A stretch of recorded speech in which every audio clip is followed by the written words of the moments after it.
Bom dia a todos. Eu sou a engenheira Miriana Marques, vice-presidente de Administração e Finanças do Instituto de Engenharia. Iniciaremos nesta manhã o nosso segundo dia da Semana Nacional de Engenharia. Quero agradecer aos nossos patrocinadores: Patrocínio Master, Confia, Patrocínio Ouro, Acciona e Anetrans, Patrocínio Prata, ABS e Comba Telecom. Patrocínio Bronze, Brasinfra, CIE, Cinicesp, VEG. E o nosso apoio institucional: ABMS, ABDIB, APMEC, APM, APOP, CREA São Paulo, Enel Brasil, Sinaenco, Sinduscom São Paulo, sobre a tema. O painel desta manhã será Rodovias, Avanços e Oportunidades. Para compor a mesa, chama ao palco Marco Aurélio Barcelos, presidente da ABCR. Luiz Albert Camilos, conselheiro do Cinicesp e diretor da FIEP. Regis Gellen Oliveira, presidente da Semana Nacional da Engenharia. José Manuel Jaguirre Neto, o Juca, não é? Conselheiro do Instituto de Engenharia, para moderar o painel. Obrigado a todos.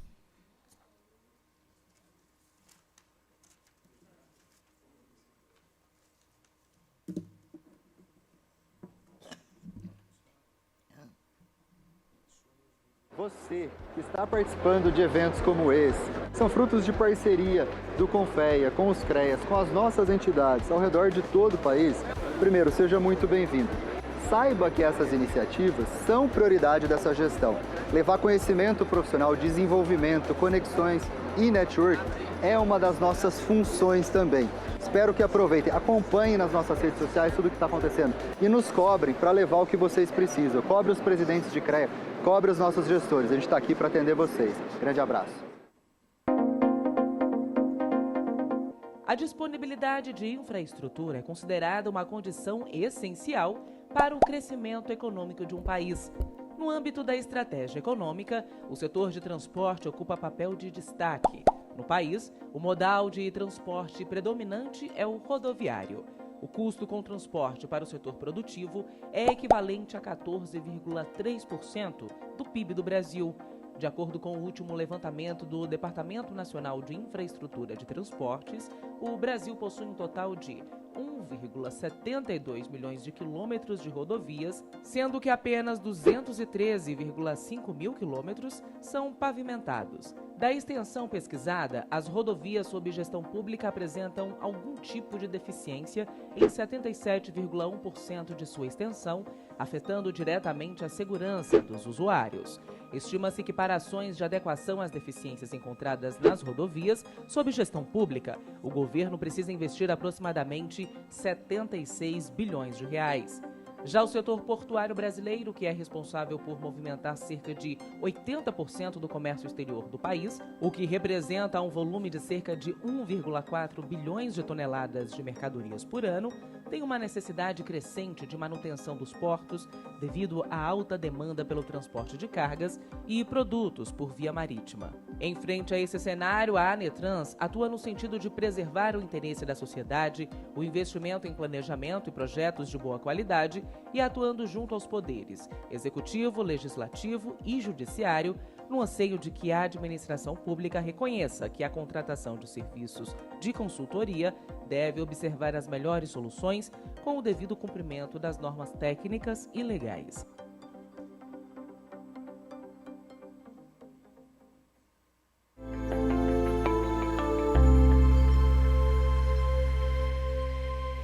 No mundo da engenharia estrutural, há um lugar onde a inovação se encontra com a força, a criatividade se une à solidez e o futuro começa com uma estrutura resistente. Nossa história começou nas bases do sonho. Há décadas, visionários se uniram para transformar a ABS, um movimento que mudaria a engenharia estrutural brasileira. Somos uma comunidade de engenheiros idealistas, movidos pela paixão por desafios complexos, pela sede de conhecimento e pela determinação de enfrentar o extraordinário. fizemos um pacto com o futuro para conectar talentos, para impulsionar o presente e para traçar um caminho onde a inovação nunca conhece limites. A força da nossa união é o que nos diferencia.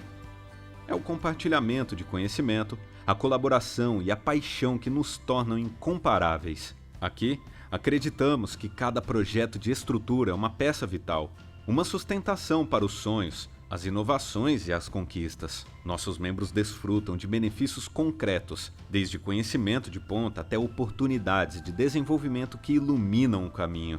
Hoje, adotamos um novo lema. Juntos, encontramos melhores soluções. São mais do que palavras. É o nosso compromisso de enfrentar desafios complexos, de mãos dadas. Nosso legado está vivo. Nossa jornada é emocionante e o futuro é brilhante. Continuaremos a moldar a engenharia estrutural e a inspirar as próximas gerações. Na ABS, somos mais que uma associação. Somos uma comunidade de profissionais apaixonados. Junte-se a nós e faça parte de uma jornada construtiva. Juntos, encontramos melhores soluções.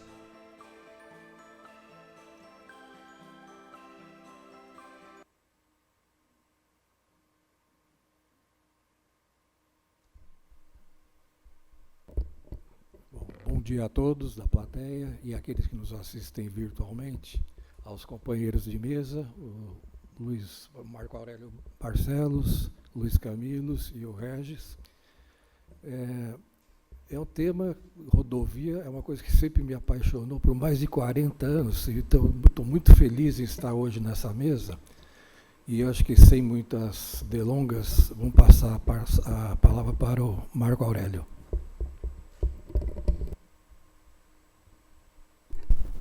Bom, muito bom dia a todos. É uma grande satisfação, uma honra estar aqui no Instituto de Engenharia, a Casa da Engenharia do Brasil, e na Semana Nacional de Engenharia, que é uma efeméride, né, uma data aqui importante para a gente celebrar a profissão que constrói a nossa nação, né, que é responsável pelo processo civilizatório, não só aqui do nosso território nacional, mas o processo civilizatório da humanidade, né, o que seria o mundo sem os engenheiros.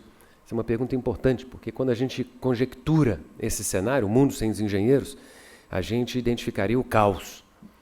Mas, curiosamente, se as pessoas se perguntassem, aí eu vou fazer a meia-culpa, já vou me denunciar, eu não sou engenheiro, eu sou advogado, né, mas, ao mesmo tempo, se as pessoas se perguntassem o que seria o mundo sem os advogados, aqueles que projetam um mundo, né, de paz, né, de harmonia, mas brincadeiras à parte, né, volto a dizer que é uma grande honra estar aqui no Instituto de Engenharia, e para poder falar sobre um tema extremamente aquecido, que é o tema das rodovias no nosso país e das rodovias aqui no estado de São Paulo. E talvez, para inaugurar as reflexões que eu queria dividir com vocês aqui, nessa primeira parte da minha introdução, da minha fala, a pergunta que eu traria é: a quantas anda o mercado de rodovias no Brasil? Ele anda muito bem. Eu diria que hoje nós vivemos o melhor momento das concessões de rodovias na história do Brasil e na história aqui também do estado de São Paulo. É o melhor momento. E por que é o melhor momento? Porque nós temos uma multiplicação das concessões, uma ampliação do portfólio das rodovias concedidas no Brasil e, o mais importante, nós não só, sob o ponto de vista quantitativo, a quantidade de novos quilômetros que vêm sendo levados a leilão, nós também temos uma melhoria sob o prisma qualitativo. As rodovias concedidas hoje, sob o ponto de vista regulatório, elas incorporaram uma série de inovações que fazem com que esses contratos consigam enfrentar a realidade de maneira muito mais amena. Aliás, de maneira muito mais resiliente. E por falar em resiliência, a gente tem contratos hoje que conseguem enfrentar de maneira mais inteligente as intempéries climáticas. Contratos hoje que conseguem enfrentar de maneira mais resiliente as mudanças tecnológicas. E nós temos visto mudanças incríveis no âmbito das concessões de rodovias e contratos que também de maneira mais inteligente ou de maneira mais resiliente conseguem enfrentar as vicissitudes da realidade. Há hoje um consenso no nosso setor de que a realidade muda e de que as projeções que nós buscamos fazer nas modelagens, nos contratos, nem sempre elas vão ser aderentes à realidade. A realidade pode nos surpreender. como foi o caso da própria Covid. E, sob o ponto de vista regulatório, volto a dizer, os contratos hoje eles têm mais inteligência para poder avançar por esses percalços. Mas mencionava sobre a tecnologia e dizia que a tecnologia ela tem avançando, que os contratos hoje estão mais preparados para os avanços tecnológicos. Mas não só de forma reativa, de forma passiva. Os contratos de concessão de rodovia, eles têm impulsionado a revolução tecnológica dentro deste modo de transporte.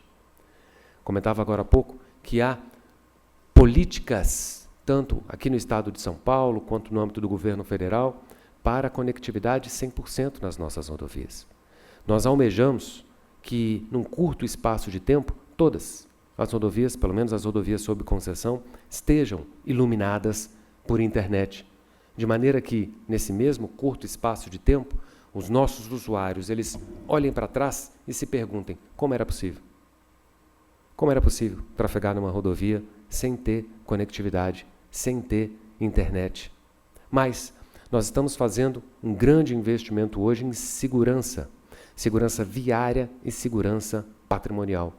Há uma política hoje do Ministério dos Transportes que visa a impulsionar investimentos em tecnologia para ampliar a percepção de segurança viária e também de segurança patrimonial, que no jargão nós chamamos de safety e security. O que isso implica? Amplificar a fiscalização. Nós temos hoje uma epidemia de distração decorrente do uso do celular nas nossas rodovias, que tem aumentado o número de sinistralidades. E isso leva a uma ironia. Nós vimos investindo fortemente nas condições da nossa malha viária por meio das concessões e o número de acidentes está aumentando, o número de fatalidades está aumentando. Isso é um contrassenso. Nós não podemos investir para termos sinistros. E, além da epidemia de distração, o que nós temos é a imprudência dos usuários que excedem o limite de velocidade exatamente porque as condições de geometria, as condições do pavimento são muito boas. Mas, voltando, eu afirmava que há uma preocupação grande com o aumento da segurança viária e a tecnologia vai ser uma dessas indutoras. Mas essa mesma tecnologia vai permitir o monitoramento de veículos de maneira inteligente, em contato com as forças de segurança, para que haja aplicação de ações de combate ao descaminho, ao contrabando, ao roubo de cargas.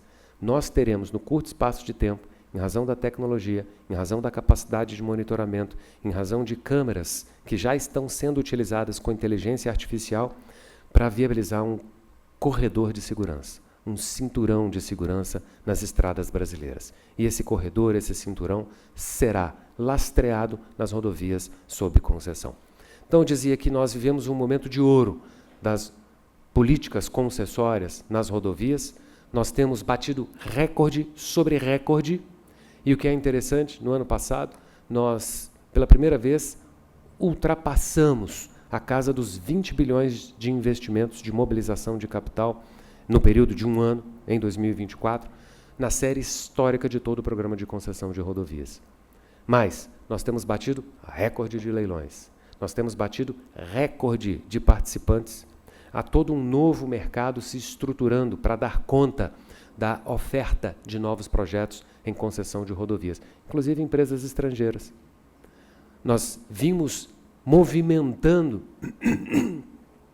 também sem precedentes, toda a cadeia de valor que irriga, que alimenta as concessões de rodovias, os nossos fornecedores, não só de obras, mas de tecnologia, de prestação de serviços.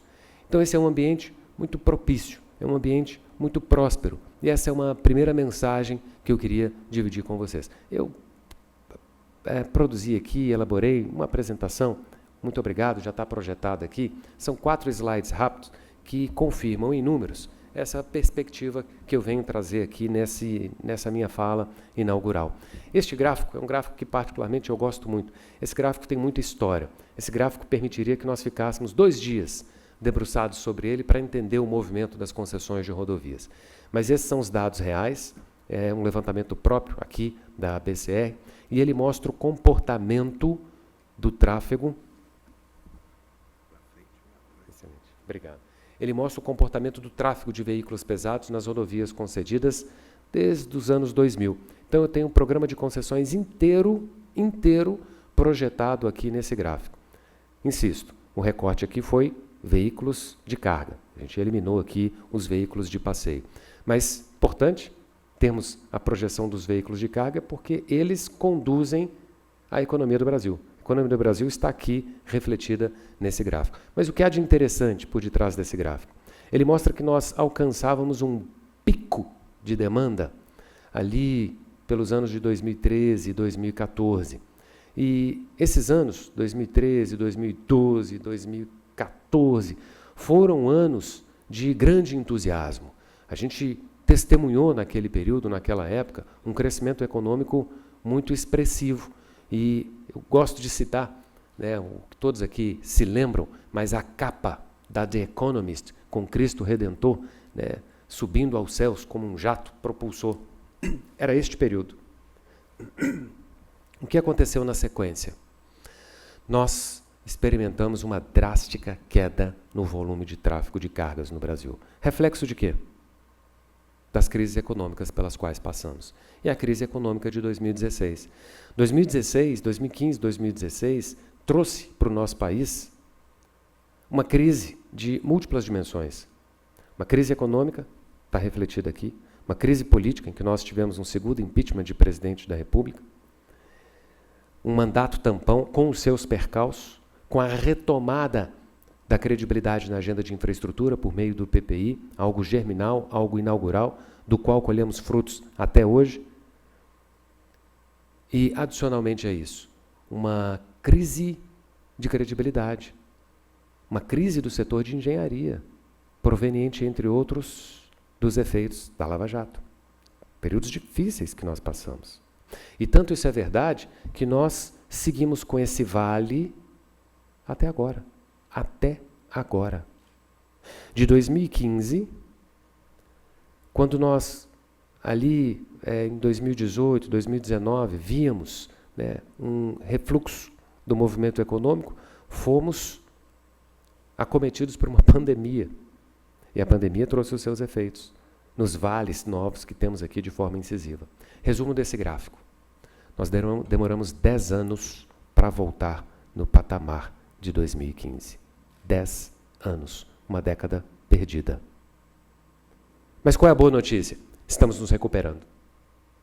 O ano de 2024, o ano de 2025, demonstra a superação daqueles patamares de 10 anos atrás. Estamos, portanto, retomando a nossa jornada. Este é o momento alvissareiro. É a mensagem que eu queria dividir. Mas, números não mentem. Esses são os valores de CAPEX e de OPEX das rodovias concedidas associadas à BCR. O universo das rodovias concedidas é maior do que isso aqui. Mas observem que nós temos aqui, a partir de 2019, 2020 em diante, uma retomada. Quando é que nós havíamos alcançado esse pico? Ali em 2013, 2014, com os contratos de terceira etapa, que previam grandes movimentos, que previam grandes volumes de investimento. Vocês devem se lembrar que os contratos de terceira etapa, sobretudo os contratos federais, eles contemplavam a possibilidade, né, na verdade, a exigência de duplicação ponta a ponta. E as obras começaram a ser feitas. Fomos acometidos por aquela crise de múltiplas dimensões. Boa notícia. Pagelho, só uma dúvida de interpretação do gráfico. Esse valor é líquido ou é deflacionado? Ele é inflacionado. Tá? Tá, ok. Então, eu já inflacionei a série histórica do passado. E a boa notícia, como eu dizia, é que nós estamos batendo recorde. A nossa perspectiva é de que em 2025 o número venha ainda maior. Eu estou falando aqui de CAPEX e OPEX, é bem verdade. O número venha ainda maior e provavelmente nos próximos 5 anos, tendo visto os contratos que nós já celebramos, a gente deve ter algo próximo a 125, 130 bilhões de reais investidos no Brasil. Não é 120, 130 bilhões que vão estar contratados pelos próximos 30 anos. A nossa hipótese é de que, muito provavelmente, o setor de concessão de rodovias vai exigir, entre CAPEX e OPEX, 130 bilhões de reais nos próximos 5 anos. Há muito tempo a gente não via isso. Há muito tempo a gente não experimentava isso. Mas, empregos. Também temos uma curva crescente de empregos. E isso começa a ficar problemático. É um problema bom, mas é um problema. Inclusive, será um dos tópicos aqui de discussão da Semana Nacional de Engenharia. Como é que a gente consegue recrutar a mão de obra toda para o nosso setor? Já temos tido dificuldade. Hoje, nós estamos avaliando parcerias para treinamento de mão de obra. E o que é mais desafiador no nosso setor? Eu tenho desafios desde a ponta, o operador de máquina, o operador, né, de arrecadação, né, lá na praça de pedágio, já é um desafio, e o nível executivo.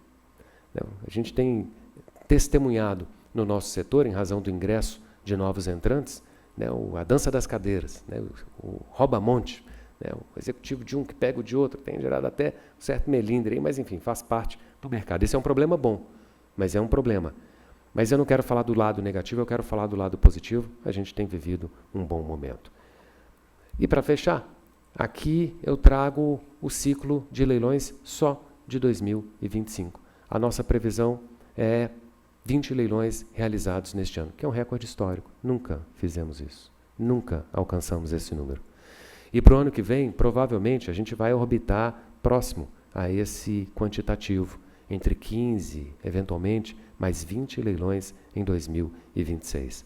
Nós demoramos 30 anos para alcançar o patamar de 300 bilhões de reais movimentados nas rodovias concedidas no Brasil. Estamos contratando até o final de 2026 mais 30 bilhões. O Brasil já tem hoje 32 mil quilômetros de rodovias concedidas. Nós triplicamos de tamanho nos últimos 20 anos, nos últimos 25 anos. E é provável que ao fim dessa jornada a gente alcance 50 ou 55 mil quilômetros de rodovias. Nós vamos ser o maior mercado existente em termos de concessão de rodovias. Então, a notícia é boa, os números não mentem, o momento é adequado para que nós façamos esse investimento. O Brasil precisa revisitar a sua infraestrutura. A infraestrutura nunca foi tão demandada como agora. Nós temos uma fronteira agrícola em expansão. Nós temos uma reforma tributária que exige dos estados uma revisita às estratégias para atração de investimento da indústria. A guerra fiscal acabou. O industriário ele vai perseguir a melhor infraestrutura. E isso coloca o Estado de São Paulo mais uma vez na vanguarda. Quem diria que as escolhas corajosas de 30 anos atrás iriam possibilitar uma catalisação, uma aceleração sem precedentes da atração de investimentos para o Estado de São Paulo. Porque o que o investidor, o industriário, ele quer são boas rodovias. São Paulo tem as melhores rodovias do Brasil, quem diz isso é a CNT. Bons portos. São Paulo tem o maior porto da América Latina. Bons aeroportos. O Estado de São Paulo ele vai avançar em muito no seu desenvolvimento econômico e os outros estados vão ter que correr atrás. Este, portanto, é o momento. Essa é a janela de oportunidade para que nós investamos em infraestrutura, sobretudo em rodovias, e por uma razão simples. O Brasil é e continuará sendo um país rodoviário. Por mais que novos investimentos venham e já estão vindo e tomara que aconteçam no setor ferroviário. Então, bons ares, bons ventos sopram para as rodovias no Brasil. Que nós tenhamos inteligência, consciência e discernimento para apoiar esse movimento e não suportar novos retrocessos. Era a mensagem, Juca, que eu queria dividir aqui com todos. Agradeço mais uma vez pelo convite.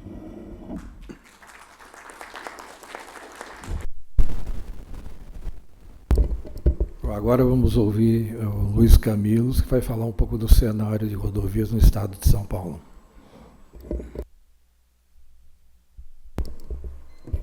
Bom dia a todos. Primeiramente, agradecer ao Instituto de Engenharia por essa semana tão importante do nosso segmento. Aliás, eu sou engenheiro também, porque hoje as mesas se dividem entre advogados e engenheiros, né? Eu estava comentando com você lá fora. Mas é isso aí, nós estamos juntos, e o importante é dizer o seguinte: o nosso sindicato está há 60 anos no mercado, está agregando empresas do nosso setor que trabalham com concessionárias também, e são concessionários também. E, diante disso, nós temos a alegria de ter um governador aqui em São Paulo, atuamos no âmbito estadual, né, do Estado de São Paulo, Sindicato da Construção Pesada do Estado de São Paulo. E temos um governador que é o homem do asfalto, pelo menos é o que estão taxando. O sindicato nosso tem 1.300 filiados, mais de 1.300 filiados, 140 associados.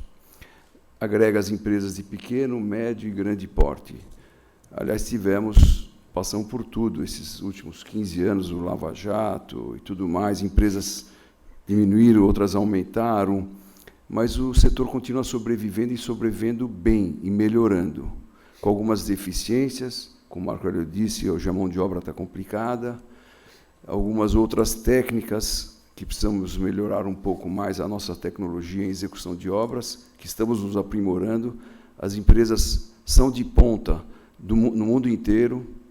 Com essa desestruturação do Lava Jato, deu uma queda um pouco na qualidade técnica, por falta de alguns investimentos, mas estamos retornando ao patamar que éramos, para poder concorrer no mundo inteiro. E eu queria dizer o seguinte, mais referente ao Estado de São Paulo, que nós temos aqui uma malha de 22 mil quilômetros pavimentados, e 13 mil quilômetros estão em poder do DR, Departamento de Estradas de Rodagem, onde hoje quem preside o DR é o Sérgio Codelo. É uma autarquia que consegue tocar as obras, dar uma estrutura para o Estado de São Paulo para continuar pavimentando e aumentando as rodovias. Com qualidade, como dissemos, qualidade a nível nacional, são as melhores rodovias do Estado de São Paulo, e continuou a execução dos projetos que vinham sendo licitados no governo anterior. Então, o Estado não parou com a mudança de governo. Elegemos o Tarcísio continuou o programa de obras do ex-governador Rodrigo Garcia, ou Dória, né, que nós estávamos na recuperação de rodovias estaduais, continuou o programa de rodovias estaduais, agora nós assinamos a fase 9, estamos assinando, são 170 obras licitadas, que estão sendo assinadas em análise técnica de cada contrato, porque, em virtude de passagem de anos, a qualidade do pavimento alterou, então nós estamos fazendo uma adequação nos projetos de cada estrada. Então, estão se liberando esses 170 editais e se assinando agora. Nós estamos começando a tocar agora essas obras. Fora essas vicinais, fora o programa de recapeamento, ele vai colocar 84 lotes de recuperação de outras estradas que são necessárias. Nós temos uma interferência muito grande hoje com a Lei Nova de Licitação. Então, só dar uma passada na Lei Nova de Licitação, há diversas interpretações. Então, estamos nos adaptando à nova Lei de Licitações. Isso atrapalha um pouco, ajuda ao mesmo tempo, mas pode atrapalhar na execução da licitação, porque há diversas interpretações, a nível de Tribunal de Contas, a nível judicial, a nível de empresas. Então, nós estamos conseguindo equalizar a nova Lei de Licitação. E está tendo umas normativas ainda, através de suplementação da lei, para poder melhorar um pouco mais essa nova Lei de Licitação.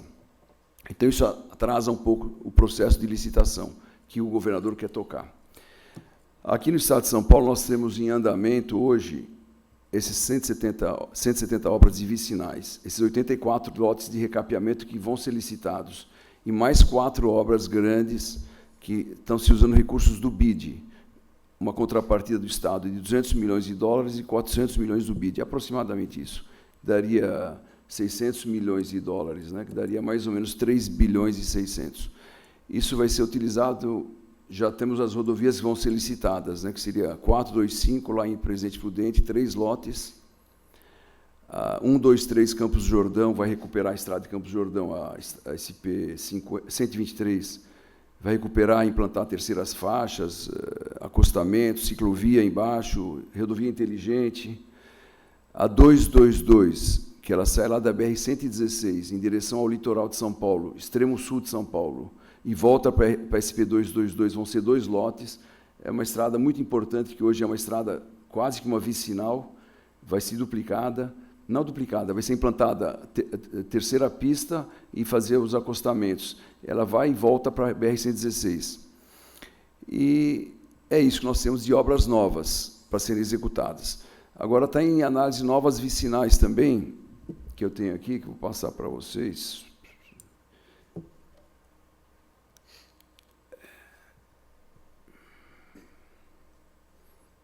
Terceira fase do Programa de Investimentos Rodoviários do Estado de São Paulo, chama PIR-SP. Parceria do Governo do Estado de São Paulo e BID. Estão previstas intervenções das chamadas rodovias transversais, essa que eu citei agora. E o programa Novas Vicinais prevê a recuperação de 1.390 estradas vicinais, num total de 14.000 quilômetros de vias no Estado de São Paulo. Recuperação das estradas vicinais. O projeto é grande, do governador. Então, está começando a colocar agora em prática, porque é complicado o assunto. A gente sabe que tem os projetos, a nova lei, tem que seguir as normas da nova lei para poder licitar. E o mercado está aí atuante. O problema nosso hoje, realmente, seria a falta de mão de obra. Nós estamos muito preocupados, nós estamos procurando formar a mão de obra, melhorar a nossa qualidade de mão de obra, chamar os engenheiros para voltar em engenharia. Alguns engenheiros saíram da nossa área, o interessante é voltarem, encarregados de obras também, tão deficientes, mas nós estamos tratando de recuperar isso e colocar, fazer cursos, aprimorar a nossa mão de obra, que eu acho que nós vamos precisar de muita mão de obra, porque, pelo jeito que está indo as concessionárias e as obras, nós vamos precisar de muita gente para o nosso setor. E a infraestrutura alavanca todo o Brasil, na verdade. As estradas, especialmente, alavancam, porque é uma injeção de recursos em setores da classe baixa de funcionários. Então, você injeta o recurso numa obra, vai lá atender o ajudante, o encarregado e tudo mais, esse pessoal vai ter um consumo maior no Brasil, e isso movimenta a economia do Brasil. Então, seria muito importante, realmente, a injeção de recursos na infraestrutura nacional, não só em estradas, mas em qualquer tipo de obra pública, que eu quero dizer. E concessionárias também, porque a concessionária, na verdade, é uma obra pública e privada, né? Porque atende o público, é privada por 30 anos ou 25, depois volta para o público. Quer dizer, que não deixa de ser pública. Então, a gente caminha nesse setor aí a passos rápidos, com o governador que nós temos hoje, e com o setor em licitações da parte de concessões, não está faltando obras para o setor nosso, tanto na parte privada como na parte pública. E torcemos para esse novo governador, que está lá há 3 anos, continuar o mesmo programa que ele vinha andando dos governos anteriores que nós tivemos, que passaram por nós. Acredito eu que o governo que vem mantenha esse mesmo ritmo, ou melhora, mesmo esse ano já vai melhorar com a aprimoração da nova lei de licitação. Eu acho que é isso. Se alguém quiser fazer alguma pergunta do setor, estamos à disposição. Juca, é isso aí.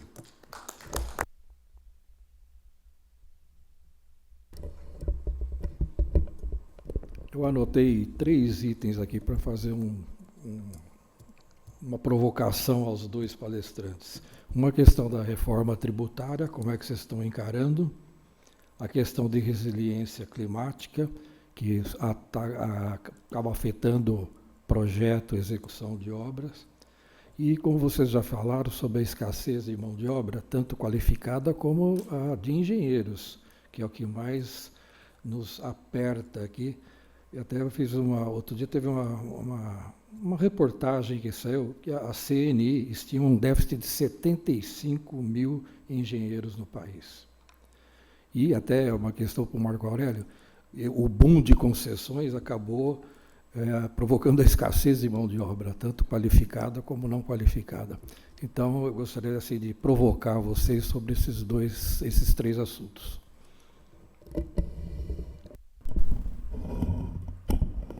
Vou começar pela reforma tributária, né?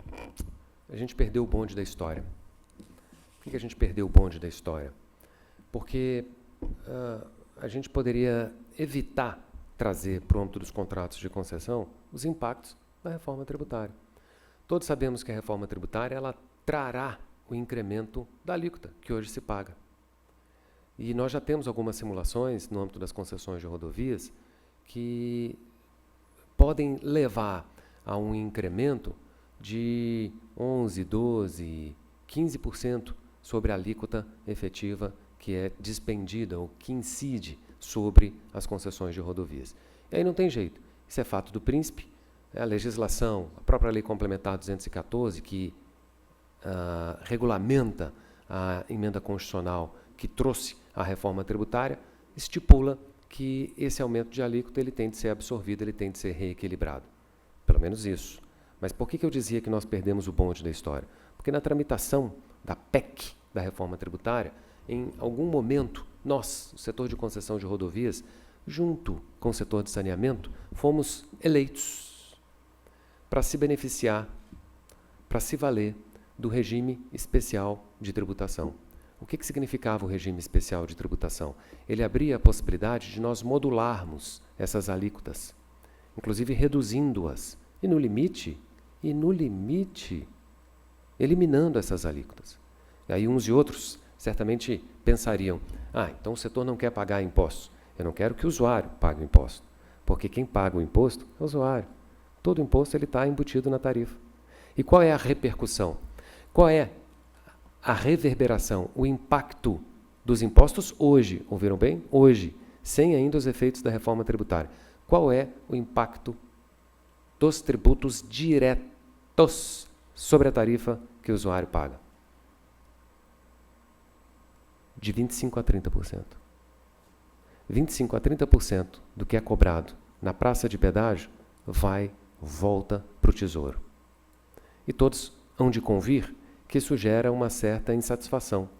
Porque quando eu tenho um projeto submetido à concessão, o que ele implica? Primeiro, ele implica que o órgão responsável pela jurisdição, pela conservação, não vai ter mais aquele gasto. E ele acaba implicando que aquele ente responsável por aquela rodovia ainda vai arrecadar sobre aquele trecho que deixou de ser investido, que deixou de ser considerado um custo. Nós nos fiávamos muito nisso. Essa era a maneira inteligente de nós reduzirmos consideravelmente as tarifas no Brasil. Perdemos o bonde da história. E o resumo da ópera é de que agora temos de lidar com os impactos da reforma tributária. E, felizmente, sob o prisma da sustentabilidade financeira, uma vez que os impostos precisam ser pagos, sob o prisma da sustentabilidade financeira, nós já vimos trabalhando aqui com a Artesp, com a NTT e com outras agências reguladoras em outros estados, para que nós consigamos trazer uma resposta adequada, para que também, uma vez que os impostos eles vão incidir, para que também nós não tenhamos uma destruição do fluxo de caixa, uma destruição de valor e um comprometimento da continuidade dos investimentos dos próprios serviços.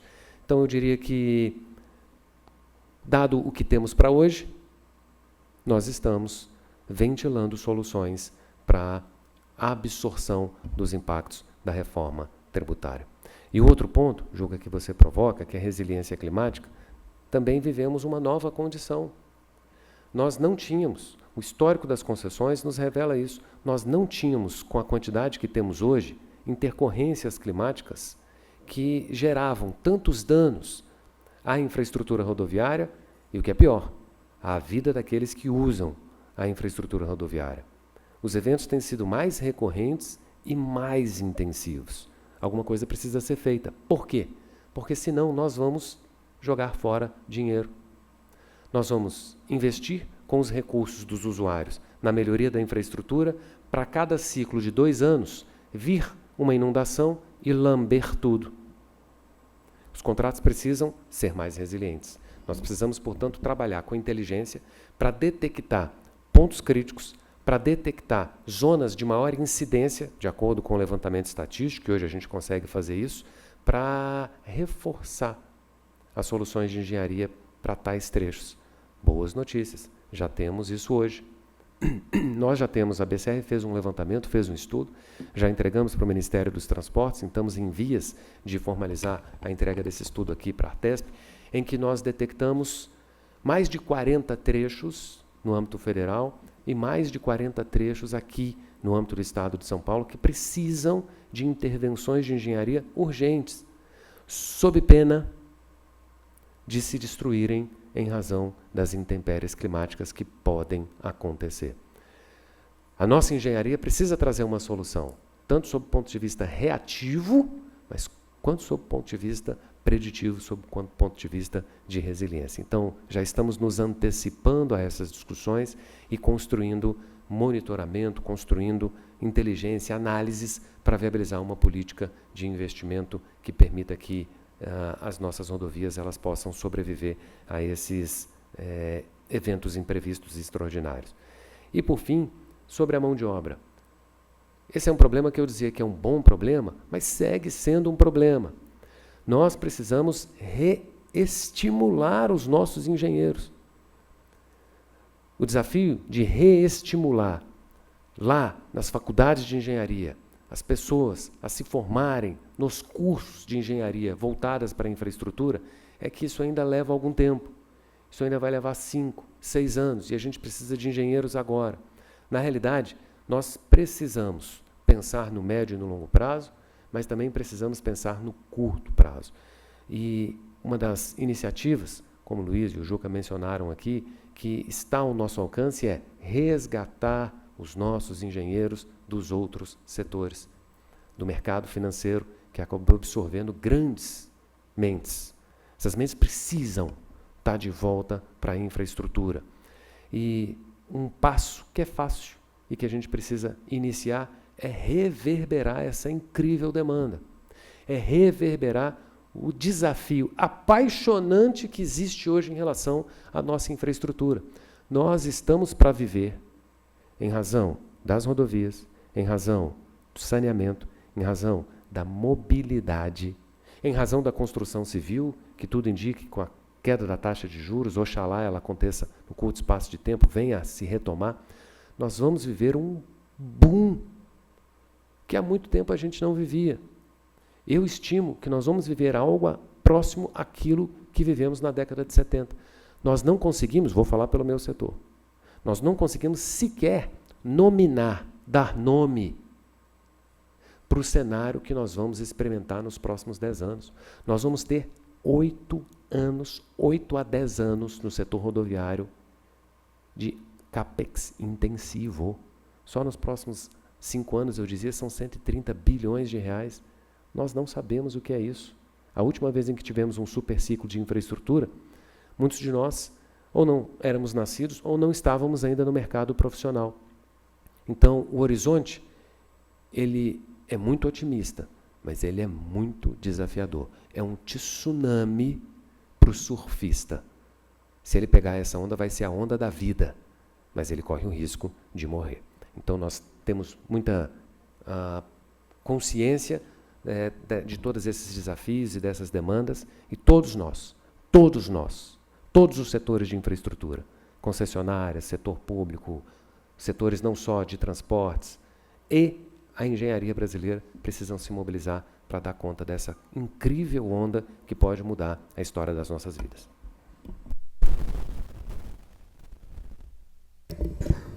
Bom, complementando o Marco Aurélio, eu não comentei, mas nós temos hoje empregos diretamente ligados ao nosso setor. Nós temos 115 mil empregados ligados ao nosso setor diretamente. Poderia ter mais, muito mais. Está em falta realmente a mão de obra, e nós estamos aprimorando isso, fazendo cursos, junto com fazendo convênios com o Senai, até com o Exército no Nordeste, aprimorando concursos, qualificando a mão de obra e atraindo esse pessoal da mão de obra para poder cursar e subir para fazer engenharia. Isso mais a longo prazo. A curto prazo é resgatar os engenheiros que você disse que estão aí no mercado financeiro ou outros setores, porque o engenheiro se qualifica em vários setores no Brasil, não é só na engenharia. Você vê em vários setores quem está liderando algumas indústrias, são engenheiros e tudo mais. Então, a ideia nossa realmente é trazer de volta e qualificar para o futuro. Essa demanda de mão de obra vai ser muito grande daqui para frente. A preocupação nossa é grande. Então, nós estamos trabalhando junto com o governo do Estado para poder qualificar. E o governador está sabendo disso, ele está acompanhando o nosso assunto e está, através do superintendente do DR, que hoje é o presidente do DR, ele está fazendo convênios com a gente para a gente poder fazer a coisa a 4 mãos. Esse efeito que nós vamos ter agora de falta de mão de obra, porque tem até faculdades que desativaram o seu curso de engenharia. Fiquei sabendo esses dias, eu até fiquei impressionado, uma faculdade tradicional aqui de São Paulo parou o curso de engenharia, né? A FAAP, né? Não sei se tem mais algum, mas eu acho uma FAAP tradicional. Você dá aula lá, Juca? Desativou mesmo, é falta de alunos. Falta de aluno. E lá atrás, há 30, 40 anos atrás, era 15, 20 para 1, para entrar numa faculdade de engenharia. Hoje falta alunos para cumprir uma carga horária mínima, que diminuiu a carga horária, o pessoal não quer cursar, e tem cursos aí muito mais tranquilos para ser executado do que no ano passado, do que no passado. Mas vamos tentar resgatar isso. E, fora isso, nós temos a parte tributária, né, que preocupa a gente também, porque, no primeiro momento, a gente achou que a tributação fosse reduzir o trabalho contábil das empresas, e talvez, pela praticidade, valesse até a pena pagar um pouco mais, para poder ser mais práticos e objetivos em pagar o imposto corretamente. Mas nós estamos vendo que está complicando o assunto. Então, a coisa está ficando muito divergente do que se preconizava anteriormente, em fazer um imposto quase que único, para todo mundo igual e tal. No nosso setor de infraestrutura, na obra pública, nós vamos ter que reequilibrar os contratos. Eu não tenho dúvida disso, porque o contrato está em andamento e começa a atuar o ano que vem já. A nova lei começa a colocar em prática, mas tem um prazo de 10 anos para colocar toda. Mas, se tiver com muita oscilação de impostos, nós vamos ter que reequilibrar os contratos. Isso nós vamos ter um problema de diálogo com o governo contratante ou as concessionárias contratantes. Isso vamos ter um trabalho árduo para poder reequilibrar os contratos. No fim, quem paga a conta vai ser sempre o consumidor, né, final, que é a população, que é sempre assim. Não tem, alguém vai ter que pagar a conta. E aí o que nós temos que fazer é trabalhar melhor para poder para ter uma produção melhor nas obras. Nós temos que reduzir nós temos que aumentar o nosso período de obras dentro do dia, porque hoje nós estamos com tanta norma aí para você reduzir a sua produção que você acaba se prejudicando em termos financeiros. Bom, então é diante desse cenário que me preocupa, viu, Juca? É a tributação, que nós vamos ter que repassar esse recurso para os contratos em andamento e as novas licitações. O contratante vai ter que ser compreensivo em reanalisar os contratos assinados e as futuras licitações, e nós vamos ter que ter mais recursos para poder fazer a mesma obra que fazíamos hoje. Acredito eu. Isso é minha opinião, pessoal. Eu não sei se vai acontecer isso, porque a maioria diz que não aumenta imposto nenhum. Dizem que você abate o que você vai pagar, mas zera. O nosso imposto, nossa tributação hoje é muito fixa e fácil de dizer.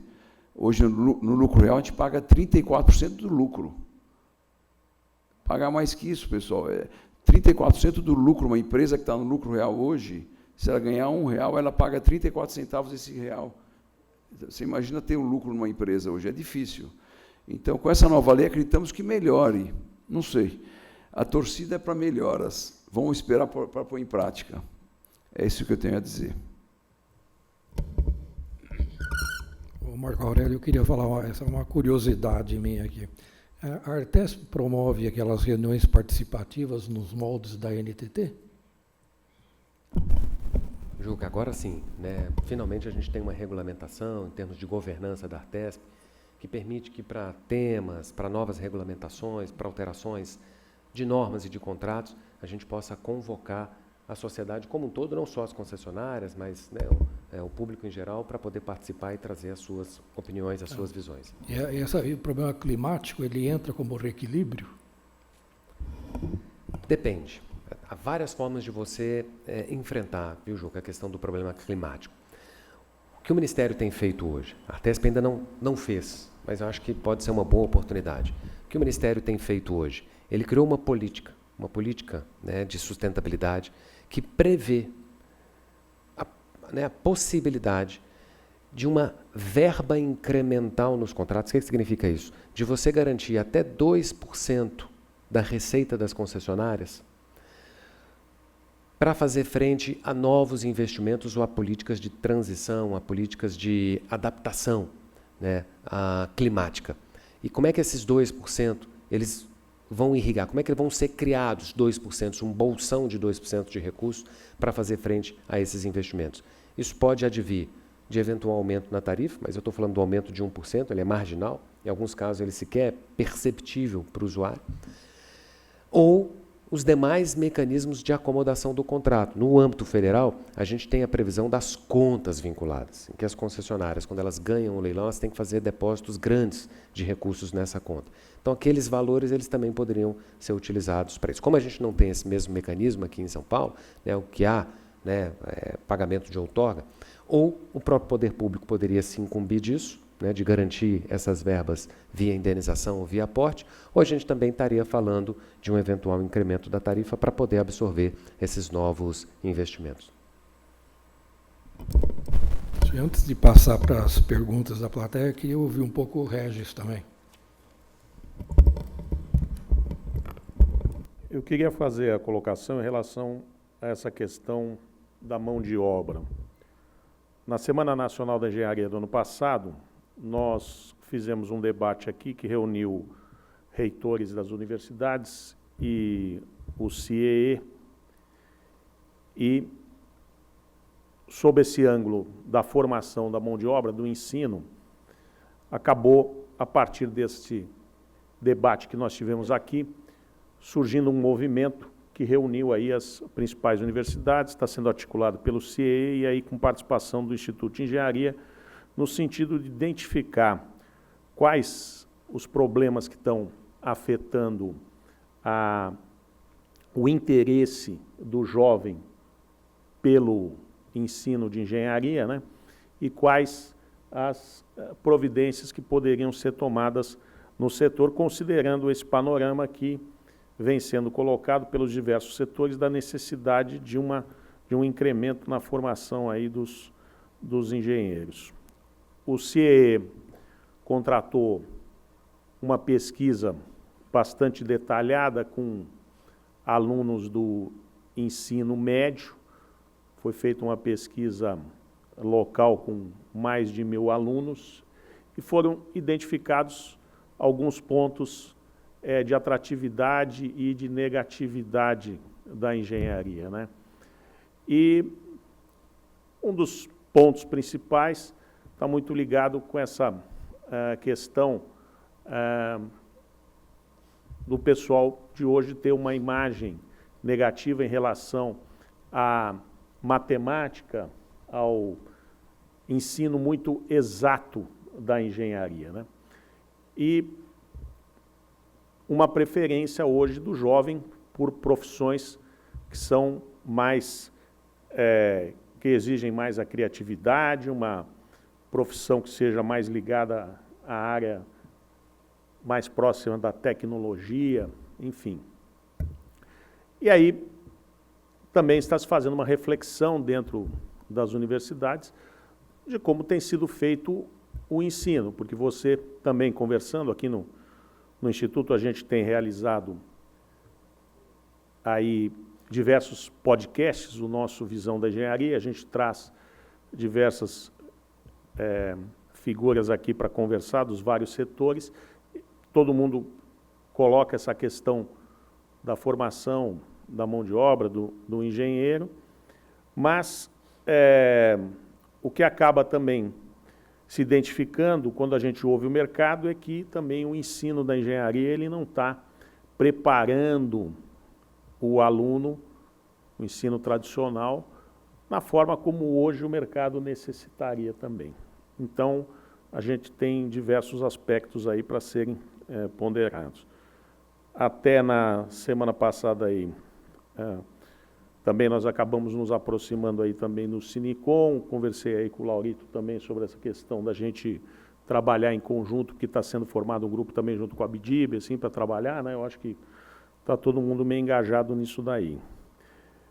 Eu acho que juntando os elos aí de todo mundo mexendo, eu acho que a gente pode conseguir ter aí um um movimento positivo, identificar quais são as atratividades e as nossas vulnerabilidades e voltar a atrair um pouco. Um lado que fica muito patente para todo mundo é a questão salarial e também de perspectiva de mercado. Quando antes você tinha, nesse momento que você se referenciou aí do boom que a gente teve de engenharia brasileira, nós tínhamos o aspecto que haviam grandes empresas, havia uma perspectiva, uma possibilidade de carreira, e hoje o jovem enxerga, bom, eu vou entrar numa empresa pequena, prestar um serviço ali localizado, qual é a minha perspectiva, como é que eu vou evoluir na vida, como é que eu vou ganhar dinheiro, como é que eu vou ter uma perspectiva de crescimento profissional a longo prazo. Então, esse é um aspecto que tem que ser muito bem trabalhado diante do que é o cenário hoje. Então, o cenário de captação, que nós tivemos muitos engenheiros no passado, hoje nós temos uma deficiência por a gente não ter a continuidade, né? O jovem não enxergar a continuidade de uma perspectiva que lhe dê uma carreira de longo prazo. Então, aí, isto tudo colocado, e aí se começou a se trabalhar esse movimento aí com o CIE e as universidades, aí já se esbarrou numa primeira coisa, tá bom, já identificamos algumas coisas de ação. E aí, bom, e o financiamento disso? Como é que nós vamos trabalhar essa questão de financiamento de recursos para que a gente possa fazer efetivamente esse trabalho de captação do jovem que está chegando para formar essa mão de obra aí, vamos dizer, a médio prazo, e também do próprio engenheiro hoje que está aí, o famoso engenheiro que virou suco lá, da lanchonete que nós tínhamos na Paulista, né? Depois do declínio nosso da engenharia, como é que nós vamos trazer esse engenheiro que virou suco para o nosso mercado? Então, eu queria colocar tanto para o Marco Aurélio quanto para o Camilo e para você também, Juca, aí essa questão aí para debatermos. Alguém quer abordar ainda? Juca, você é professor na nossa área de mão de obra, você é professor. Eu fico triste quando eu vejo assim, o curso onde eu me formei, onde eu dei aula durante 15 anos, hoje não tem mais o curso de engenharia. É uma coisa muito triste. Regis, tem uma iniciativa da Associação dos Engenheiros de Ribeirão Preto, que é muito interessante, que eles montaram um grupo onde eles estão fazendo visita às escolas de ensino médio, estimulando exatamente isso que nós estamos pensando aqui. Então, é um projeto exitoso já que está acontecendo em Ribeirão Preto. Acho que agora a gente podia passar para as perguntas da plateia. Alô? Olá, João Bosco, WDC Networks, uma empresa de tecnologia. Obrigado, Marco, aí, por apresentar esses slides aí tão promissores no setor, né? Falando em tecnologia, a minha pergunta é no sentido justamente da dicotomia entre uma falta de mão de obra e aumento expressivo da tecnologia nas concessões. A gente está vendo, por exemplo, o Free Flow, que reduz o uso de pessoal intensivo. A gente vê centros de controle hoje totalmente automáticos, usando as câmeras que o Marco falou, com inteligência artificial, para detectar incidentes ou acidentes. Isso tudo me leva a esse problema que está sendo colocado. O problema da engenharia é muito grave, né? O Romano da ABM falou na semana passada, eu estava na associação que eu faço parte, a BIMAC, o problema de mão de obra na indústria de petróleo, por exemplo, é gravíssimo aqui no Brasil. Por quê? Só um dado que não foi colocado nesse painel até agora. Hoje, está se formando, os cursandos de engenharia são metade de 10 anos atrás. Ou seja, não é um problema que dá para resolver. Então, a minha pergunta é no seguinte sentido: como a gente tem nas concessões o conceito privatizado de reduzir a mão de obra com inteligência, com tecnologia, como é que eu queria fazer uma pergunta, não sei se o Marco pode me ajudar, com o próprio DR São Paulo, tem algum... Eu ouvi agora um plano de fazer também centros de controle das rodovias não privatizadas, colocando também as câmeras com inteligência artificial e, assim, no modelo que a Artesp usa hoje, de centralizar os centros de controle regionais. Está a par disso, Marco? Obrigado.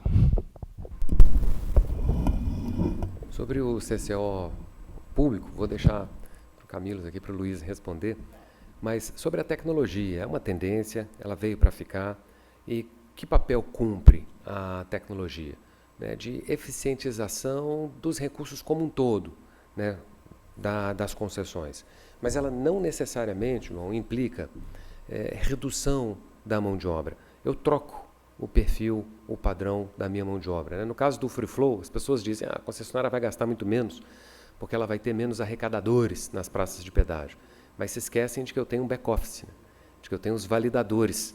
Eu tenho toda uma estrutura operacional dentro das concessionárias para, por exemplo, avaliar a validade ou não das fotos que você tira no Free Flow e para que isso possa gerar pagamento, até a constatação de uma inadimplência. Então, ainda não é aniquilação da mão de obra, né, mas é uma remodelação, uma reestruturação da mão de obra. É claro que o que se busca é uma eficiência, né, operacional, uma eficiência de custos, mas isso não vai levar a uma eliminação da demanda que as concessionárias têm. Né? O que vai haver é uma troca. E o mesmo vale para a aplicação das demais tecnologias. Né? O fato de eu ter uma câmera com detecção automática de incidentes, ela não elimina a necessidade de eu ter um prestador do atendimento lá na ponta. Né?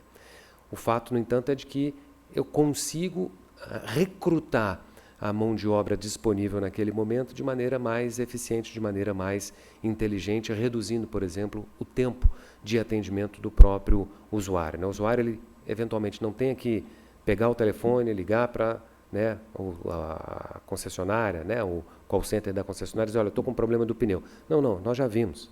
Estamos já encaminhando uma viatura para poder viabilizar esse atendimento. Então, a tecnologia, é claro que ela eficientiza, mas ela não elimina. Ela vai trocar algumas posições, sobretudo as posições de ponta. Né? E, adicionalmente, a tecnologia ela vem contribuir, sobremaneira, para a eficientização de mão de obra junto ao poder público e junto ao regulador. A gente está sofrendo um problema de mão de obra não só nas concessionárias, mas de mão de obra, né, dos órgãos públicos. Falo aqui no nosso mundo, no nosso setor, nas concessões, eu preciso de uma agência reguladora para olhar os projetos, eu preciso de uma agência reguladora para poder fazer a fiscalização de campo. E as agências têm padecido, é de conhecimento de todos aqui, têm padecido cada vez mais de uma escassez orçamentária. As agências reguladoras, elas tradicionalmente, nos últimos anos, contornaram o problema de não realização de concursos públicos com a contratação de mão de obra terceirizada, muito especializada e competente.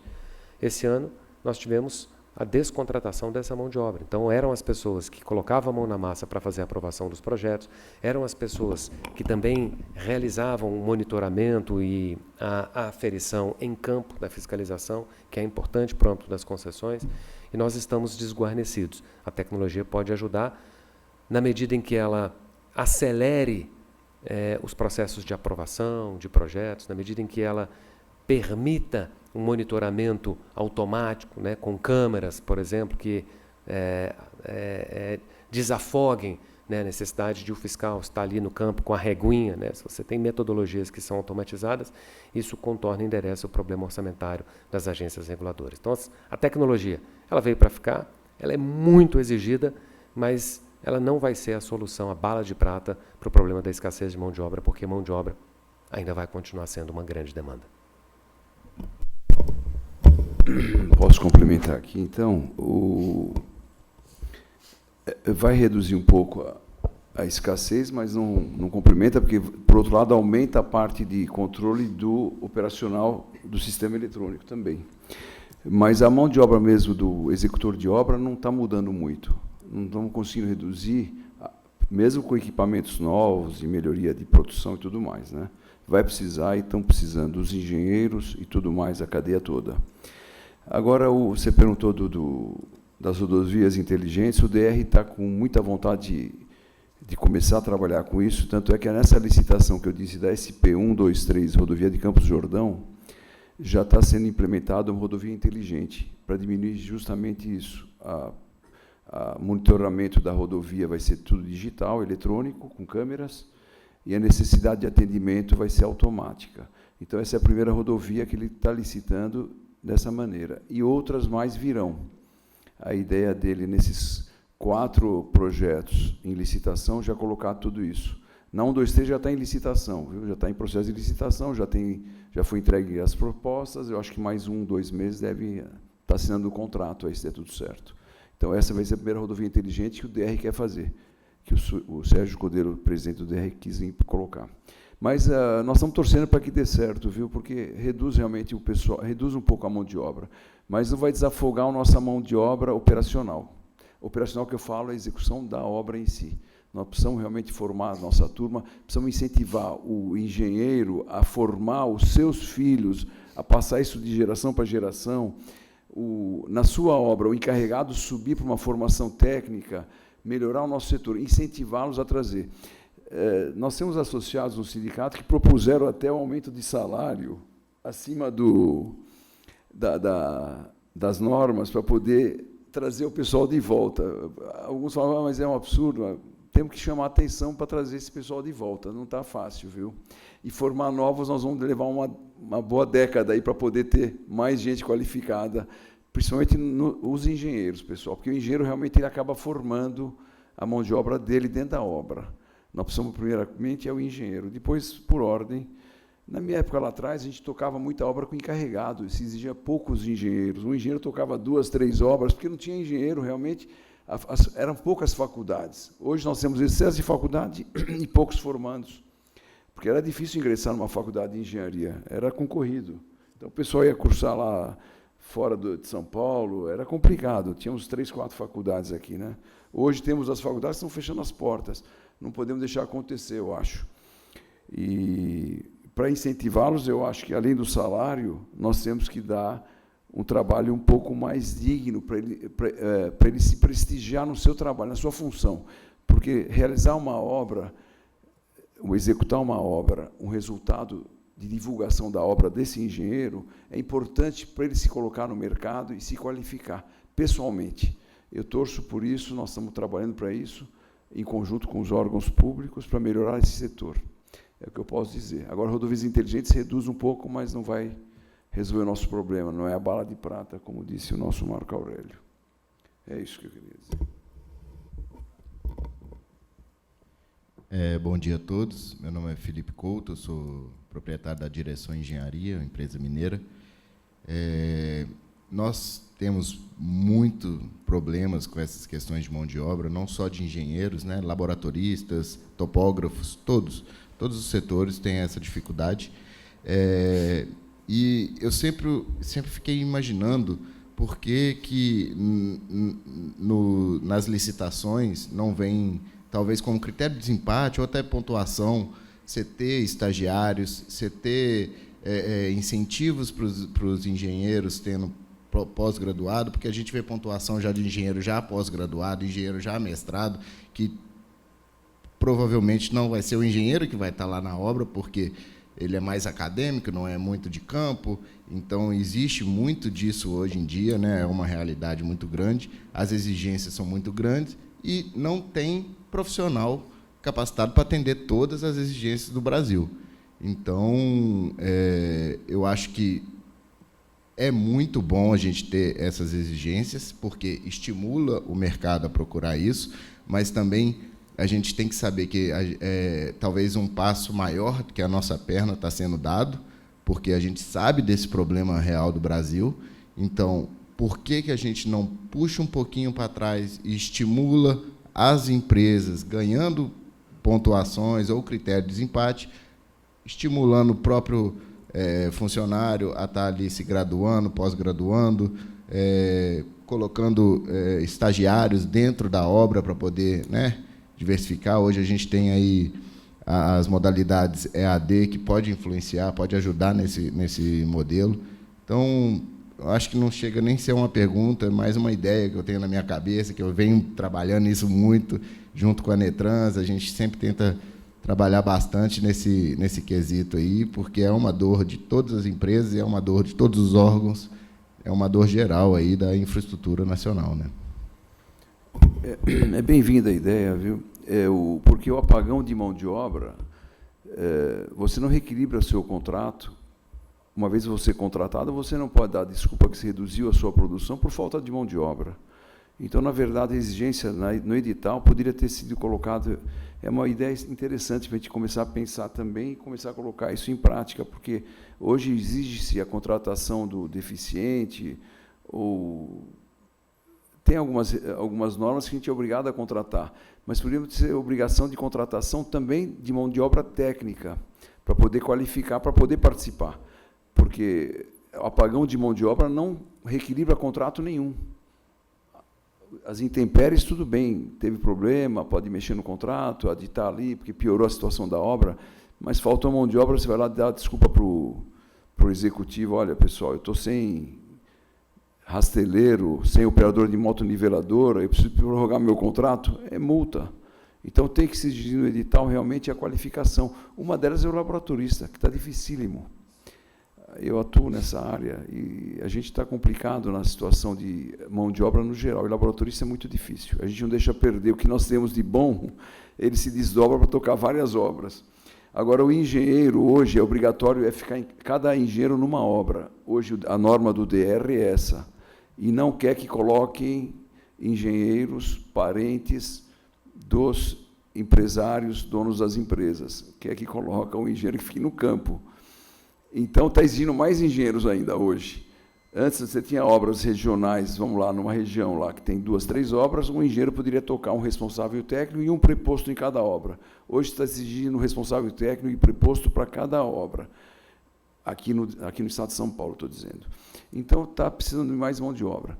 Eu acho que é muito importante esse assunto, viu? Nós temos que colocar isso. Eu agradeço você pela contribuição e nas nossas discussões vou colocando isso também. Muito obrigado, viu?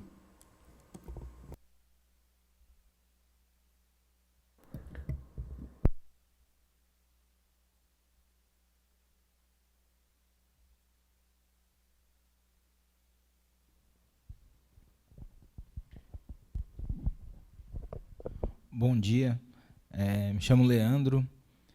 Vou fazer uma pergunta para o Luiz Camilos, e acho que para o Marco Aurélio também vai indiretamente chegar.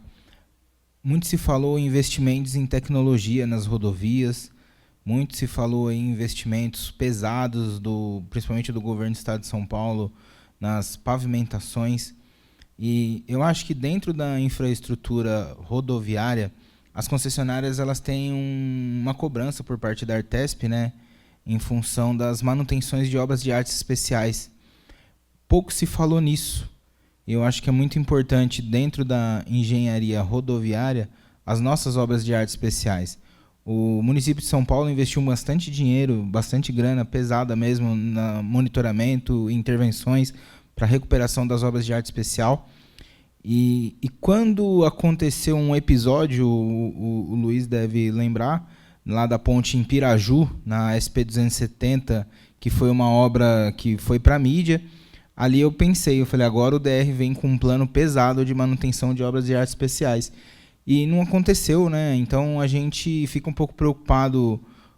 Muito investimento em pavimento, isso é legal, é importante, é segurança viária, mas ainda não se teve um programa direto, direcionado à recuperação das obras de artes especiais no âmbito do DR, porque no âmbito das concessionárias, a Artesp ela tem esse monitoramento junto às concessionárias, em função das inspeções rotineiras, inspeções especiais, e a gente não ouviu ainda do DR um plano voltado para esse segmento das obras de artes especiais. Bom, o DR montou uma comissão agora comissão técnica, a gente faz parte da comissão, e nós vamos começar a sugerir esses detalhes técnicos. Montou-se agora isso. Recentemente fez uma licitação e nós participamos e fazemos parte da comissão técnica. Nós pedimos para o DR fazer um conselho técnico onde nós poderíamos participar para sugerir. Realmente, na Prefeitura de São Paulo está se investindo muito nessa parte. E a gente, porque tivemos vários problemas aqui em São Paulo, aquele Mufarrege, alguns viadutos no passado foram feitos emergencialmente. Então, para precaver isso, estão fazendo as licitações. É obra que não dá voto. Você investe muito, não aparece, atrapalha o trânsito todo e não dá voto nenhum. Mas a Prefeitura está executando. e nós estamos trabalhando com o DR para tentar colocar isso também para, na verdade, é fazer um check-out em todas as pontes para poder dar um diagnóstico de cada uma, para ver o que é necessário fazer. Nós estamos trabalhando nesse assunto, viu? É que é um assunto que não dá muito à mídia, né? Mas eu acho que a curto prazo deve andar isso. A gente depende de recursos e da vontade do governo fazer.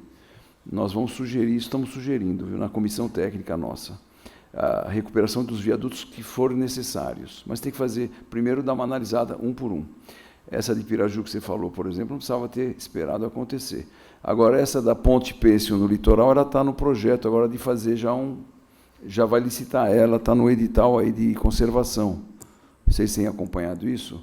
A Ponte Pêssego vai ter uma conservação rotineira nela, mensal, para poder não ter problema naqueles cabos todos, os tirantes que sustentam a Ponte Pêssego. Isso foi diagnosticado que precisaria ser feita uma manutenção mensal.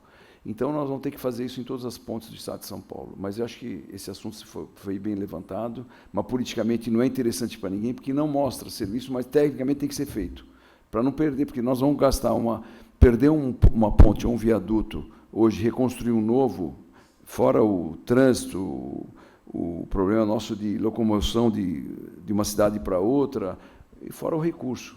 É prevenir. Prevenir é fácil, melhor que remediar depois. Estamos com você e eu estou trabalhando nesse assunto no DR também. Fica tranquilo. Obrigado. Viu? Deixa eu colocar que ontem, aqui no seminário da Semana Nacional da Engenharia, teve aqui a Prefeitura de São Paulo. Esse seminário daqui a mais uns dias vai estar disponível aí pela página do Instituto de Engenharia, ele integral. Foi uma apresentação sensacional da tecnologia que a Prefeitura de São Paulo está colocando aí para monitoramento e para essa manutenção preventiva aí das pontes, viadutos e túneis da cidade de São Paulo. Tem uma tecnologia incrível aí envolvida e vale a pena todo mundo acompanhar, e eu acho que ele serve de exemplo aí para os DRs do Brasil, aí outras prefeituras brasileiras. E o Codelo também ontem esteve aqui e comentou especificamente sobre isso, porque ele está interessado em desenvolver melhor essa parte de manutenção, levantamento, diagnóstico aí de todas as obras de arte, né? Então, eu acho que é importante. Eu tenho uma boa notícia para o Leandro, que essa semana, salvo engano, saiu um edital do DR para vistoria de obras de arte da região de Ribeirão Preto. Acho que são 104 obras de arte que serão vistoriadas. Tá bom? Isso, tem que começar uma vez, né? Uma hora tem que começar. Juca, posso fazer só um adendo aqui? Em relação às obras de arte, às pontes nas rodovias concedidas, eu vou puxar a brasa para a minha sardinha. 92% das pontes nas rodovias concedidas estaduais, eu estou fazendo um recorte aqui para estadual, porque é basicamente São Paulo, tá? Mas 92% das pontes nas rodovias concedidas estaduais está no nível 4 e 5. Eu não tenho pontes no nível 5 na gestão pública federal. A maioria esmagadora, quase 38% das pontes nas rodovias concedidas estaduais estão no nível 5. Então, pontes, obra de arte especial, não é uma preocupação, não é um problema para o setor de concessão de rodovias. Né? O mesmo não pode ser dito para o setor público. Né? Então, as atenções precisam realmente ser endereçadas para esse aspecto. Antes das perguntas, eu queria fazer... Eu não comentei do Rodoanel, que tem várias pontes e viadutos, né? Está em andamento a obra, né? E a obra foi feita a licitação, é nosso setor, eu acabei não comentando, é uma licitação que o sindicato trouxe a público há 25 anos atrás. O Mário Covas assumiu o assunto e licitou, e, na verdade, foi um trabalho anterior a ele. Mas aí o que acontece? Falta esse último trecho para terminar, para concluir. E o governador hoje está tocando a obra e está agilizando. São 6 meses adiantado, acho que até o final do ano que vem teremos o Rodoanel pronto, interligado todos os 200 quilômetros. Né? São 44 quilômetros agora em fase de execução, com pontes com altura de pilares de 46 metros de altura. Então, realmente precisamos de acompanhamento, monitoramento dessas... É concedido, né? Está na concessionária, mas é público também, que um dia vai virar público novamente e volta a ser concedido. Mas é uma obra importantíssima do governador, que foi licitado foi feita a licitação pelo antigo governador, o Rodrigo Garcia. Foi mantida a data da abertura da licitação, foi em maio do ano que o Tarcísio assumiu, e está em andamento a obra. É uma das maiores obras hoje do Brasil em andamento. Eu não posso dizer muitos dados técnicos, mas é uma obra de infraestrutura hoje invejável, viu, pessoal? Nós temos aqui obras muito grandes aqui em São Paulo. Vocês viram a Tamoios, por exemplo, hoje a Tamoios, a duplicação e a implantação daqueles túneis, é uma obra que foi feita com muita dificuldade técnica. E o Rodoanel é da mesma maneira, porque nós temos a Serra da Cantareira, que é complicadíssimo trabalhar, mas está em andamento com muita tecnologia, viu? Isso nós temos que elogiar o governador, por ele manter a licitação, assinar o contrato e agilizar em 6 meses o término das obras. Desculpa, não tinha comentado o assunto. Tem uma colocação a fazer. Não tenho muita convicção exata do que seria a reivindicação, né? Mas eu vou colocar como questão. Sentimos bem, quando houve o colapso de Tocantins, o Instituto até foi ao Ministério dos Transportes. E eu senti que todo o Brasil se movimentou e queria fazer essa manutenção como rotina, botar equipamento. Notei muito progresso em São Paulo, porque já tinha começado lá atrás. São Paulo tinha começado no tempo que o prefeito era o Kassab e secretário de Infraestrutura Marcelo Branco, e ele provocou o Ministério Público e conseguiu um termo de ajuste de conduta. O Instituto entrou como parceiro, fez levantamento das pontes, e começou naquela época e depois teve uma interrupção, quer dizer, o prefeito seguinte não deu continuidade. Estou notando retomar aquele assunto, que é de já tem mais de 10 anos, né? 10 anos. E agora, com esse prefeito, o Marcos Monteiro começou com o Vitor Alli, agora o Marcos Monteiro está botando um programa que tem drone, tem engenheiro, que vocês estão falando bastante, ele está dando importância para a vistoria do engenheiro ir na obra lá e fazer o trabalho dele, né? Então, no conceito que eu queria contar, que eu estou sentindo que falta nas licitações rodoviárias, e principalmente nas de transporte em geral, como essas linhas de metrô, estão sendo concedidas, qual que é o melhor negócio para o investidor fazer em termos de linha. E está faltando aquela parte operacional da engenharia, sabe, que a companhia do metrô fez durante muitos anos. E eu não estou puxando para o estatal, que o estatal tem que tomar conta, mas tem que existir alguma coordenação. E essa coordenação depende de engenharia, não é só negócio. Você faz uma concessão e não está se dando importância para a engenharia. Hoje mesmo nós temos um caos nos transportes aí com a linha 4 e a linha 1, houve uma interrupção do sistema de sinalização e faltou uma coordenação de engenharia para como funciona no momento de emergência, né? Então tem um buraco aí. Como é que a gente faz o governo entender que precisa botar nas concessões essa necessidade da engenharia, do engenheiro participando na operação daquilo que está sendo concedido? Ô, Ivan, deixa eu só complementar o teu negócio, que eu acho que é mais ou menos assim, né? A nossa legislação, tanto para os contratos públicos quanto para os contratos de concessões, a gente está falando aqui, o centro da questão hoje está sendo mão de obra, mas a legislação é fria. A mão de obra ela não entra né, nela, basicamente. É tudo tratado como um saco de cimento. Tá certo? Mais ou menos a mesma coisa. É o negócio que você está falando. O engenheiro é igual ao saco de cimento. Só para provocar. Mas eu posso colocar o seguinte, as concessionárias estão em ordem, as estradas, porque o pessoal, na obrigação de manter a ponte, então eles acabam fazendo. E aqui em São Paulo, a maioria das estradas hoje, as rodovias, são concessionadas. Então a gente fica mais tranquilo um pouco. Então, mas outras rodovias que não estão concessionadas, realmente a importância é grande. As concessionárias acompanham bem, viu? Porque eu faço obra para a concessionária também e também sou concessionário. Na verdade, é obrigação acompanhar para ter um custo um pouco menor. Então, isso, na verdade, é empresarial.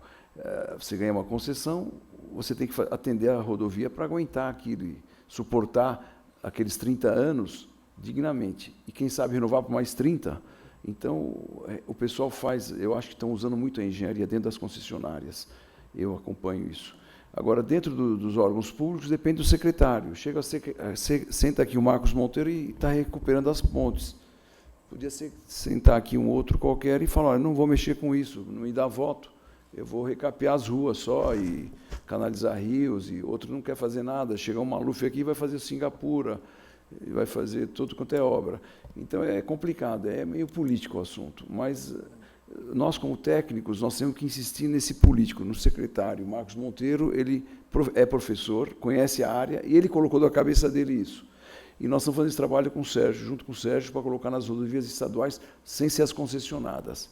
Porque as concessionadas já estão com a Artesp, que trata com as empresas que ganharam as concessões, e tem a fiscalização rígida, viu? Em termos das pontes, tem a vistoria técnica no local e tem a vistoria de tudo, de mês a mês, o que está acontecendo naquela ponte, nos aparelhos de apoio.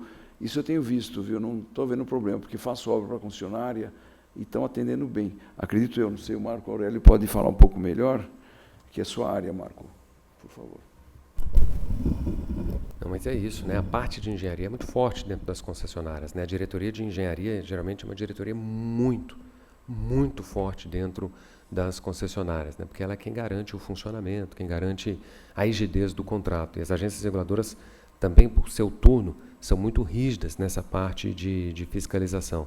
Até do ponto de vista das concessões, é comum, né, a gente entender que o viés que se traz para a fiscalização das obras dentro das concessões é distinto do que deveria ser, né? Ainda se apega muito à questão de Lei 8.666 como se fosse obra pública, às vezes até tolhindo a inventividade, a criatividade sob o prisma da engenharia das concessionárias. Eu falei que tinha que ser assim, então tem que ser assim. Mas a minha solução é melhor, não importa. O que está no pé é assim, né? Então isso são conflitos que a gente tem. Mas a parte de operações, ela é muito importante, eu diria que é uma das engenharias mais fortes, mas diretorias, um dos flancos mais fortes dentro das concessões.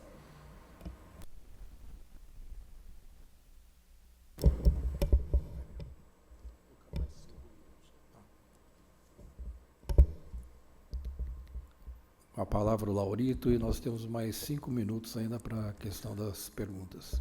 Bom dia a todos. Bom, primeiro, parabenizar a escolha do tema, bastante rico e provocativo, né? Avanços e oportunidades. E esse painel está riquíssimo de conteúdo, principalmente pelos brilhantes palestrantes. Eu vou me permitir, até dentro dessa proposta e dessa provocação dos avanços e oportunidades, saber do nosso amigo Marco Aurélio da BCR, um trabalho que nós desenvolvemos, Brasinfra, que é a Associação Brasileira dos Sindicatos de Infraestrutura, e o Cinicesp, aqui no estado de São Paulo, que nós temos assento no Conselho Deliberativo do IBRIC. Quem não conhece, o IBRIC é o Instituto Brasileiro de Autorregulação da Infraestrutura. Aprendemos a lição, né? Esse tema é muito caro. Programa de Integridade e Compliance. Recentemente, o governador do estado de São Paulo assinou um decreto regulamentando esse programa, ou implementando um programa de integridade aqui no estado de São Paulo, na qual nós fazemos parte pelo IBRIC, e junto com a Controladoria Geral do Estado, um trabalho magnífico do Wagner Rosário, que agora é conselheiro ministro do TCE. É voltado exclusivamente para o nosso setor. Eu sei, a BCR tem essa preocupação pelas concessionárias e queria ouvi-lo, esse trabalho brilhante, e também convidá-lo a fazer parte dessa força-tarefa. Muito bom e muito oportuna essa provocação aqui, essa lembrança do Laurito, né, que é a questão da integridade. Aprendemos a lição, a duras penas. Sofremos, sangramos e aprendemos a lição. Por que sofremos e sangramos? Quando a gente volta para aquele gráfico, aquele primeiro gráfico que eu mostrei, você se lembra que a gente teve uma curva, um vale, que só agora ele está se deslanchando. Esse vale poderia ter sido resolvido há algum tempo atrás. Ele não foi resolvido. A crise de 2016 ela foi uma crise multidimensional, né? Política, econômica e reputacional. O problema reputacional decorrente, enfim, da Lava Jato, de tudo que aflorou naquela oportunidade, a crise reputacional trouxe um prejuízo enorme. Porque o impacto econômico sobre os contratos, naquele momento, só foi equacionado agora. Nós demos 10 anos, para resolver aqueles impactos. Muitos aqui conhecem a jornada que foi de relicitação, os contratos que não deram certo. Ninguém queria colocar a mão naqueles contratos. Por quê? Vinculava-se aqueles contratos à ideia da Lava Jato, à ideia de corrupção. Então, aprendemos a lição. Nós não queremos voltar a retroceder em relação a essa crise de credibilidade, essa crise reputacional. Todos os setores de infraestrutura hoje têm investido muito em programas de compliance e de integridade. Eu vou puxar a brasa para a BCE, né, porque eu tenho orgulho do que a gente fez. Nós hoje temos uma assessora de conformidade, a gente fez uma reformulação total do nosso estatuto para garantir a rigidez sob o prisma, né, da ética, sob o prisma das melhores práticas de governança. As concessionárias hoje têm sido extremamente rigorosas. Eu fui servidor público a vida inteira, embora não concursado, mas eu participei de vários cargos de gestão. Fui, antes de vir para a BCR, secretário de infraestrutura em Minas Gerais. E eu vejo o DR com 6 bilhões, eu tinha 300 milhões na época para cuidar da maior malha rodoviária do Brasil. E achava que no setor público as coisas eram engessadas. O setor privado também tem seus engessamentos em razão das políticas de integridade. E que bom. Se esse for o preço da credibilidade, é um preço que vale muito a pena pagar esses engessamentos. Nós temos hoje, Laurito, uma iniciativa que é o Fórum de Integridade de Infraestrutura, o FII. Nós fizemos o nosso primeiro evento agora, no dia 24, na sede do Ministério dos Transportes. O Fórum de Integridade da Infraestrutura ele é composto pelas entidades representativas dos setores de infraestrutura. É a BCR, a ANTF, que é Ferrovias, a BR, que é Aeroportos, a BICOM, que é Saneamento, a ANP Trilhos, que é Mobilidade sobre Trilhos, a Movinfra, que é uma entidade intersetorial, e a ANEOR está lá conosco também.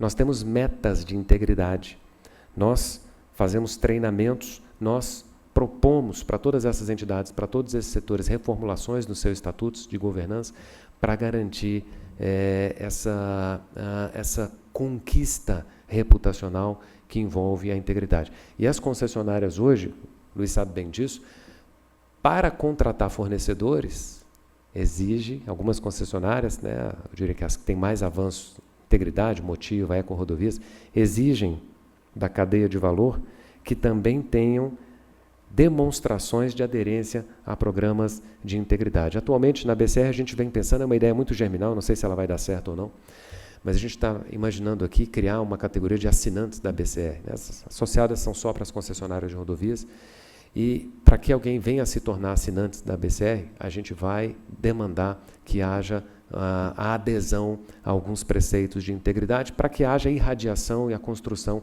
de uma boa onda desse movimento que é o movimento da reestruturação de reputação. Integridade, é claro que ela contribui, né, para o aculturamento da nossa coletividade, a gente precisa disso, mas mais do que tudo, está claro hoje, evidenciado para todo mundo, integridade é business também, perde-se muito negócio, né, caso não haja adesão a essas boas práticas. A corrupção, ela traz nebulosidade, ela traz incertezas, ela ataca a insegurança jurídica, ela leva a uma inação. O que se diz hoje, e vou encerrar aqui porque eu já falei muito, mas é um assunto empolgante, entusiasmante, o que se diz hoje sobre o apagão da caneta, o apagão das canetas no setor público, muito se deve a um problema de integridade. Ninguém quer colocar a mão, porque acha que aquilo é sujo, que aquilo é impuro, que aquilo é lazarento. Nós custamos a remediar a nossa imagem. E, Laurito, tenho certeza, enquanto houver as lideranças que há no nosso setor hoje, não só na BCR, mas nas concessionárias, nós não vamos admitir retrocesso.